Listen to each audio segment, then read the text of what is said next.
If you've been diagnosed with prediabetes, it may have been phrased as a warning sign or maybe even a failure. A lot of people immediately think, don't want to be on medication forever, and that's reasonable. Today, we're going to clarify some of those things and really slow it down and think like a provider really thinks.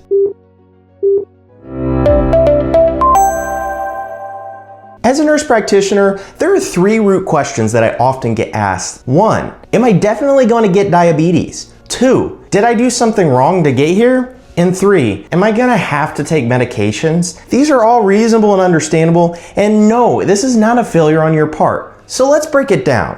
1, will you definitely get diabetes? Not necessarily. Before we tackle these three questions, it's important that we define our terms. For the sake of this video, we're talking sugars. So that's diabetes mellitus. Know that there are other types of diabetes, such as diabetes insipidus, but we're gonna forgo that for today, and we're gonna categorize this diabetes mellitus, or problems with the sugar, into three main categories. The first category is type 1 diabetes. The pancreas in type 1 diabetics, that's the organ that produces that insulin and helps manufacture it so that the cells can uptake and use that sugar, is not functioning sometimes at all, or if it is, it's very little. These individuals often have to be on insulin for their entire lives, and there's some nuance to how we treat these individuals. In category 2, we have type 2 diabetes. There are also genetic factors here, but predominantly this is often driven by lifestyle, culture, including diet, exercise patterns, and other exogenous contributing factors. If you've enjoyed this video so far, make sure to comment down below on more healthcare topics that you would like myself, Preston, licensed nurse practitioner, to talk about, and leave a like and subscribe so that we can share all this great information with more and more people. Thank you again for all you guys' support. We can't do it without you. Let's get back to the video. The third category is your gestational diabetics. This is diabetes that occurs during pregnancy. There are genetic factors, there are exogenous factors such as culture, diet, exercise, but for today's video, we're gonna focus in on that middle category, prediabetes as it progresses into type 2 diabetes mellitus. Let's get back to those questions. Question 1, if I have prediabetes, does this mean I'm definitely gonna get type 2 diabetes? Short answer, no. It's important to know that there are many contributing factors to the development of type 2 diabetes that we can control. In medicine, we call these modifiable risk factors. That includes your diet, exercise, and various other lifestyle factors. The big elephant in the room, obviously, you named it, diet. So with the diet, we really want to kick out those simple sugars and those complex carbohydrates. We're ditching the pasta, we're ditching the donuts and the candies. Those are really the big drivers in the progression from prediabetes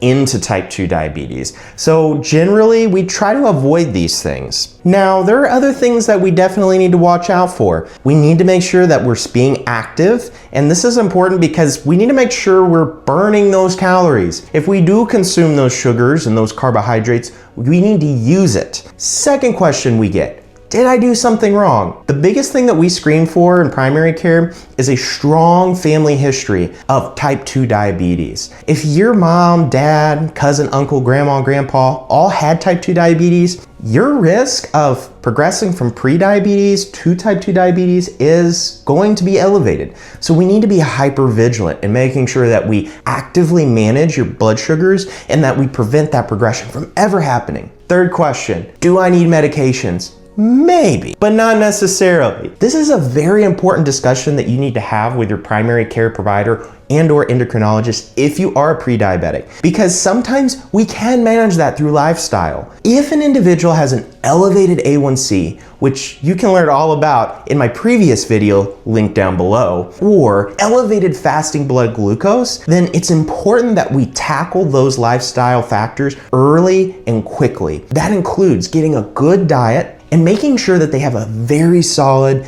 exercise regimen, making sure we're burning those calories, that we're staying active, getting that cardiovascular exercise, all super, super important and go a long way in reducing your risk in developing type 2 diabetes. Prediabetes is not a diagnosis of failure. It's a risk signal that your body is having trouble processing that sugar like it should. This is very fixable and manageable so long as we stay ahead of it. If you have prediabetes, this does not mean that you're a failure. It just means that we need to gently wave a yellow flag here in the primary care setting to make sure that we get your health on the right track. That's really important, to engage in that shared decision making with your primary care provider through an individualized, holistic approach so you can get the proper healthcare management plan that's right for you. So third and final question, do I need medication if I have prediabetes? Not necessarily, but sometimes. Sometimes we will put you on various medications such as metformin or a GLP-1 such as Ozempic or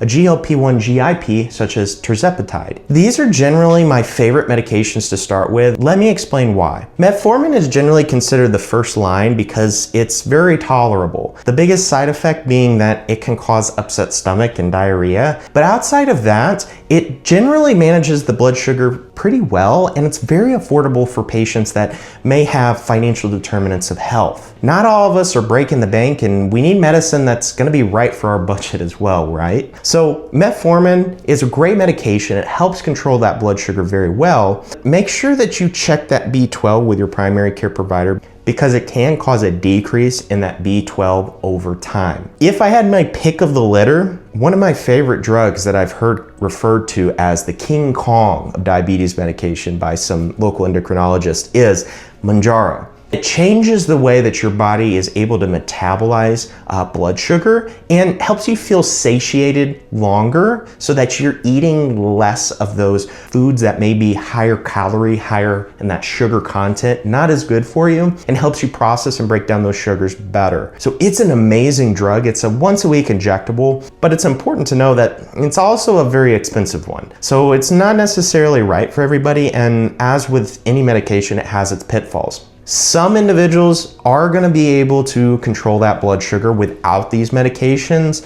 but this is a general start. Last few medications that I generally recommend is our SGLT2s. That's our Trulicities, our Jardiances, and these are really good medications because they also protect your heart. For individuals with heart failure, a lot of times we initiate something called guideline-directed medical therapy, in which one of these medications includes these SGLT2s. Lastly, there are other types of oral antihyperglycemics, such as sulfonylureas. Now, generally I avoid sulfonylureas because they have an increased risk of major cardiovascular events, as well as an elevated risk for hypoglycemia. So it can cause that blood sugar to actually dip below what we want it to be. So we have to exercise caution with these types of medications, but for the right individual, it may be a good option. That said, I want the big takeaway to be there are lots of great options for managing that blood sugar, and medications may or may not be right for you depending on your situation, and that's okay. Good medicine meets people where they're at, not where the internet thinks you should be. So share this information with your primary care provider. Begin asking these questions, because if you do, you'll fast be on the right road to a healthy, happy, best version of yourself. For those of you who've made it through the video, thank you so much for your continued support. Make sure that you give us a like, subscribe, and comment below on more interesting healthcare topics that you would like myself, Preston, licensed nurse practitioner, to discuss right here on the channel. And spread the word. We want to help as many people as possible. We want to share all the knowledge. And as always, modern medicine with a nursing heart. Preston MP, out.